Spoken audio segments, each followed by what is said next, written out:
বন্ধুরা, আবারও চলে এলাম অনেক দিন পর নতুন একটি ভিডিও নিয়ে। আশা করি তালের সিজনে সকলেরই তালের কিছু না কিছু খাওয়া হয়ে গেছে। তাই আমি আজকে নতুন একটি রেসিপি নিয়ে আপনাদের সামনে চলে এলাম, তালের পোড়া পিঠে। চলুন, তালটাকে চেঁচে আমি পাল্পগুলো বের করে নিয়েছি। এবার রেডি করা যাক। তাল নিয়ে নিয়েছি 1.5 বাটির মতন ময়দা, চিনি আর নারকেল কুড়ি আর হাফ কাপ সুজি নিয়ে ভালো করে আমি মেখে নিলাম। অল্প করে আমি জল দিয়ে দিলাম, দিয়ে একটু ডোটা পাতলা করে নিলাম।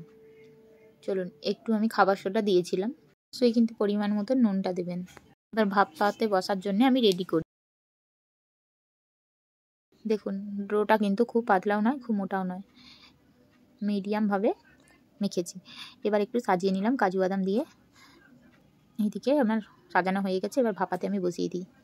কে পোড়া পিঠে খেতে ভালোবাসেন আমাকে অবশ্যই কমেন্ট করবেন। যদি ভালো লাগে লাইক, কমেন্ট ও সাবস্ক্রাইব।